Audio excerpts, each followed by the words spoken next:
अगर मैं आपसे बोलूं कि पाकिस्तान के पास कोई टेक्नोलॉजी है, पाकिस्तान के पास तेल है, पाकिस्तान के पास इंजीनियरिंग है, पाकिस्तान के पास कोई ऐसी चीज है जो दुनिया के पास नहीं है, ऐसा तो कुछ नहीं है पाकिस्तान के पास। पाकिस्तान के पास सिर्फ अपनी जमीन है। तो पहले भी जब अमेरिकन आए थे तो उन्होंने अपनी जमीन दी थी। यानी कि जमीन, मेरा जमीन से ये मुराद है कि आप जानते हैं जब अफगान जिहाद के लिए हथियार जाते थे तो बिन कासिम पोर्ट से जाते थे तुर्कम तक, वो पूरा तो जमीन राहदारी दी, राइट। अभी जब चाइना आया तो चाइना को भी इन्होंने जमीन दी सर। जमीन कैसे दी सर? वो गिलगिट बाल्टिस्तान से निकलते हुए यहाँ पे गवादर तक आएगी तो जमीन है। यानी कि पाकिस्तान जो भी दुनिया को देता है उसकी जमीन से जुड़ा है। पाकिस्तान के पास कोई प्रोडक्ट नहीं है सर बाहर बेचने का। तो हम ये सोचें कि पाकिस्तान कुछ टेक्नोलॉजी दे रहा है या कुछ तेल दे रहा है, कुछ ऐसा कुछ भी नहीं है। दवाइयां नहीं है, वैक्सीन नहीं है, कुछ भी नहीं, सिर्फ जमीन है। तो ऊपर वाले ने जो जियो स्ट्रेटेजिक लोकेशन दी है उसको बेच रहा है। अच्छा, तीसरी चीज ये है कि अमेरिकन उनको पता है, जैसा आपने बड़ी खूबसूरती से समझाया कि 6 बिलियन, वो 9 थे पहले, 9 से 6 हुए, 6 से 0 हो गए। अच्छा, चाइनीज के पास ऐसी कोई एनजीओ नहीं है या ऐसा कोई कांग्रेशनल फंड नहीं होता चाइना में, जिसको जैसे कहते हैं ना कि अमेरिका ने बोल दिया कि साहब पोलियो के खतरे के लिए हम $200 मिलियन दे रहे हैं, या बिल गेट्स फाउंडेशन ने बोला कि हम इतना आपको, मेलिंडा गेट्स फाउंडेशन ने बोला कि हम इतना आपको स्पॉन्सर कर रहे हैं। चाइना में तो ऐसा कुछ नहीं है। चाइना का कोई भी बिजनेसमैन देगा पैसा तो गुर्दा कलेजी निकाल लेगा, साफ सीधी बात है। They are not into philanthropy and all that. Chinese ये सब बिलीव नहीं करते। चाइनीज ये कहते हैं सब ये लो 10 रुपए और कल 20 रुपए लेने में आ रहा हूं, उनका सीधा फंडा है। चाइनीज ने इसलिए मना कर दिया क्योंकि चाइनीज को, देखिए जैसे बैंक होता है ना ताहिर साहब, मैं अपने व्यूअर्स को समझा दूं कि जैसे दोस्तों बैंक होता है, बैंक ये देखता है कि अगर वो आपको 50 लाख रुपए, 1 करोड़ रुपए दे रहा है तो आप वापस क्या कर रहे हैं, आपके पास क्या है गिरवी रखने के लिए, कौन सी चीज है जो उसके पास गिरवी रखें कि आप अगर लोन का पैसा नहीं चुका पाए ब्याज समेत तो वो चीज वो जब्त कर ले। जैसे कि श्रीलंका में हनुमनटोटा पोर्ट जब्त करके उसको स्पेशल इकोनॉमिक जोन बना दिया है, उसी प्रकार से मैं बोल रहा हूं कि जैसे ये भी एक चीज है। अब उन्होंने ये देख लिया कि पाकिस्तान के पास कुछ है नहीं कि पाकिस्तान दे सके, और जो चाइना पाकिस्तान इकोनॉमिक कॉरिडोर है वो 2 साल से बंद पड़ा हुआ है, जिसको पाकिस्तान कह रहा था गेम चेंजर, जिसके लिए लोग कह रहे थे कि बाहर से लोग आएंगे विदेश से पाकिस्तान में नौकरियां करने के लिए, पाकिस्तानी वीजे के लिए लंबी लंबी बाहर कॉन्सुलेट में लाइनें लगी होंगी। गोरा कहेगा कि जी हमें पाकिस्तान में बसना है, यहीं पे घर बनाना है, पाकिस्तान जन्नत है। तो ये सब तो हुआ नहीं। अब आप ब्लेम कर सकते हैं कि भारत ने साजिश करी, ठीक है, पर भारत क्या इतना मजबूत है कि पाकिस्तान भी न्यूक्लियर पावर है, चाइना भी न्यूक्लियर पावर है? वो चाइना पाकिस्तान इकोनॉमिक कॉरिडोर है, वो पाकिस्तान चाइना इकोनॉमिक कॉरिडोर नहीं है, वो चाइना की इकोनॉमिक कॉरिडोर है पाकिस्तान के अंदर। तो क्या भारत इतना पावरफुल हो गया कि उन्होंने चाइना के साथ भी गेम कर दिया और चाइना का प्रोजेक्ट रुकवा दिया? तो ये सब चीजें सोचने वाली हैं। तो सर ये तो जमीन गई, ये जो ड्रोन वाली जमीन है, बट इसमें एक और चीज है जो मैं आपके नजर के सामने लाना चाहूंगा ताहिर साहब, विद योर परमिशन सर। अगर वहां पे अमेरिकन ट्रूप्स हैं पाकिस्तान में, अगर आएंगे 1000 भी अमेरिकन ट्रूप्स आते हैं तो उनकी सप्लाई लाइन कहां से होगी सर? उनके, क्योंकि बाहर से खाना आएगा उनके लिए, बाहर से हर चीज आएगी, हैवी मशीनरी आएगी, they are an equipment heavy army sir, है ना। तो इक्विपमेंट हैवी आर्मी है, उनके ट्रक्स, ये सब हवाई जहाज से इतना सामान नहीं आ सकता। ये आएगा कहां से सर? अगर ये सी रूट से आता है, अगर ये सी रूट से आता है सर, तो क्या ये पाकिस्तान के पास 2 पोर्ट हैं, एक बिन कासिम है कराची वाला, वो किनियारी बिन कासिम दैट एरिया सर जहां पे पोर्ट उनका पूरा बना हुआ है, दूसरा इनका है गवादर। अब अगर बलूचिस्तान में ये लोग एयर बेसिस दे रहे हैं तो इसका मतलब अमेरिकन के लिए कन्वीनियंट होगा कि गवादर पे रुकेगी अमेरिकन शिप्स। अब ये देखना है कि साहब चाइनीज को कितना अच्छा लगेगा या कितना बुरा लगेगा कि अमेरिकन शिप्स उनके पैसे खर्च कराए हुए उनके पोर्ट पे आके रुकते हैं और वहां से उनकी यूएस आर्मी को या यूएस एयरफोर्स को सप्लाई करते हैं, क्योंकि फाइटर जेट्स चलेंगे तो साहब एविएशन फ्यूल चाहिए उनको। एविएशन फ्यूल कहां से आएगा सर? या तो गल्फ से आएगा या जो भी रिफाइनरी होगी वहां से आएगा। आपको भारी मात्रा में एविएशन फ्यूल चाहिए। अगर वहां पे फाइटर जेट्स होते हैं सर तो हर सुबह वहां पे सॉटीज वो होंगी, टेक ऑफ टेक ऑन करेंगे। वहां पे लोकल प्रोटेक्शन के लिए आपके मरीन्स होंगे, आपकी आर्मी वाले होंगे, आपके हर किस्म की चीज होगी सर वहां पे। Each and every single thing will be there. तो साफ सीधी बात यह है कि Pakistan has got nowhere to go. Pakistan को ये देखना पड़ेगा सर कि अब ये चीन और अमेरिका के बीच में फंस गया है।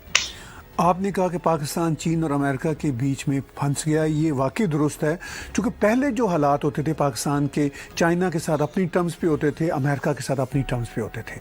अब जो अमेरिकन वहाँ पे अफ़गानिस्तान की वजह से ख़ास तौर पर जैसे वो विड्रॉल कर रहे हैं, वो चाहते हैं कि अपनी प्रेजेंस रखें, लेकिन दूसरी सतह पे हम ये भी देखते हैं, मुझे जो इन्फॉर्मेशन मिल रही है गौरव भाई पाकिस्तान से, पाकिस्तान की एस्टेब्लिशमेंट इस बात पर खुश भी है कि चलिए हमारे किसी तरह से तो अमेरिका के साथ फिर तल्लुकात इस्तवार हुए, हम कह सकेंगे दुनिया को, IMF को, वर्ल्ड बैंक को, यूरोपियन यूनियन को कि देखिए हमारे अब अमेरिकन के साथ वर्किंग रिलेशनशिप बन रहे हैं, और वो चाइना को भी अंदर ये एक इंफॉर्मेशन दे सकते हैं कि भाई आप हमें कुछ ना भी देंगे तो अमेरिकन के साथ हैं।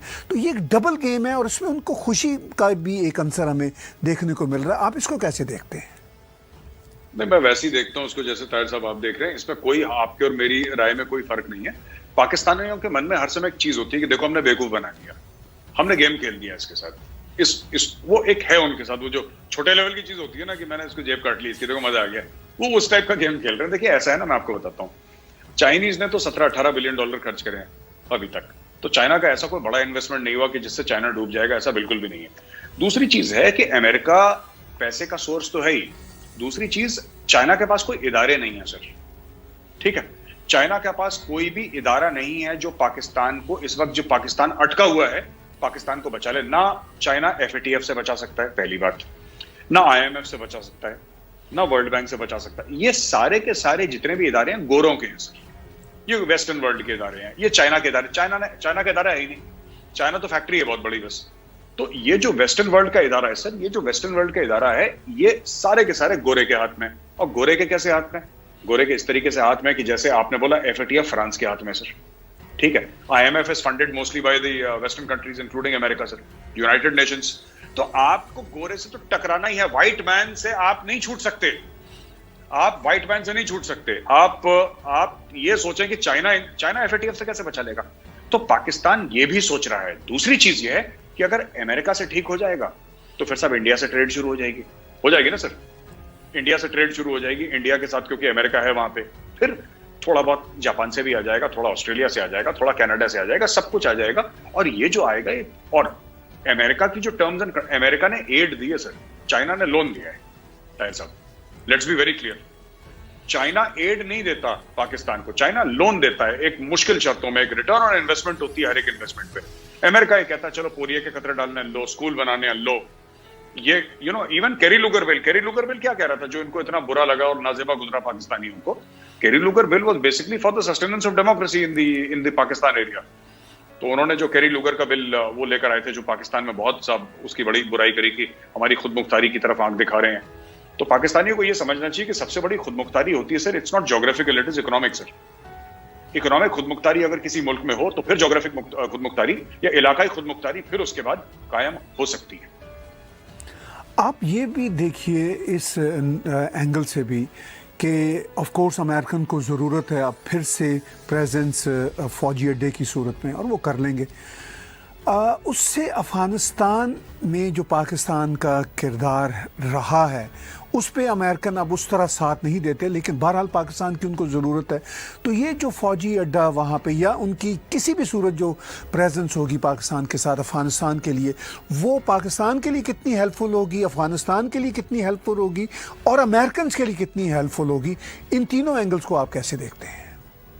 सर मुझे तो लगता है कि पाकिस्तान के बुरे दिन शुरू हो गए, और मेरा तर्जिया कुछ इस तरीके से है, मैं समझाने की कोशिश करता हूं सर दर्शकों को, अपने व्यूअर्स को।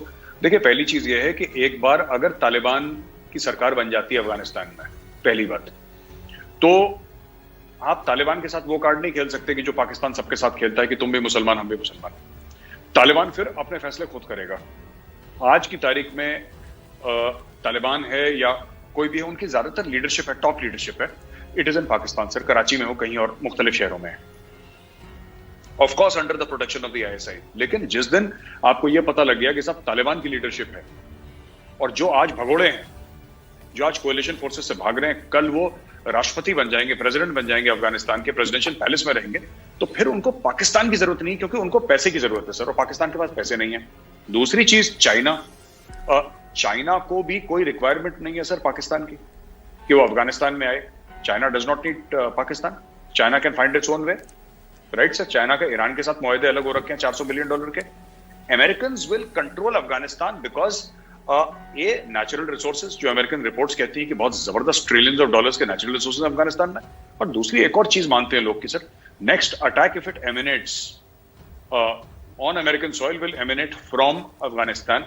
जो हमला होगा हो सकता है कि अफगानिस्तान या फिर ट्राइबल एरिया से। और चौथी चीज जो काफी लोग इसको कंसिडर नहीं कर रहे सर, जो मेरे दिमाग में खटक रही है ताहिर साहब, और I don't know, please correct me sir if I am wrong, ये जो पश्तून तहफ़्फ़ुज़ मूवमेंट का पूरा मामला है ना, और ये जो लगातार जो आप ये देख लें कि जो अफगान फोर्सेस हैं, चाहे वो तालिबान के फैक्शंस की, चाहे वो अफगान आर्मी की, जो पाकिस्तानी आर्मी को ड्यूरेंट लाइन के आसपास ठोके जा रही हैं रोज, ये भी इम्कान है sir, this is also an indication towards the future कि फ्यूचर बड़ा ब्लीक है।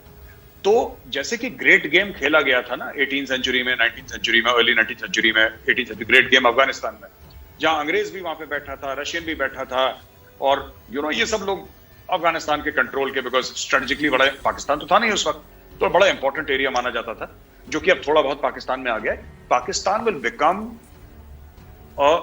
This thing for the great game sir. अब ग्रेट गेम जो खेला जाएगा ताहिर साहब, वो खेला जाएगा पाकिस्तान के अंदर, क्योंकि China has an investment in CPEC, Americans will have an airbase, और सेवरल एयरबेसेस, 2, 3, 4, 5 जितने भी गोरों को चाहिए वो ले लेंगे। उसके बाद आप क्या करोगे ये बताओ? You can not do anything. आपको ये तो पिस गए ना बीच में, दो पावर्स के बीच में पिस गए। अब क्या होगा कि they have all these non state actors. Pakistan में तो नॉन स्टेट एक्टर्स बहुत ज्यादा हैं, तो नॉन स्टेट एक्टर्स अमेरिका भी इन्फ्लुएंस करेगा, चाइना भी इन्फ्लुएंस करेगा, और पिसेगा आम पाकिस्तानी जो गरीब पाकिस्तानी है। ये फ्यूचर मुझे दिखाई दे रहा है sir, with respect to Afghanistan and with respect to what is happening in Pakistan.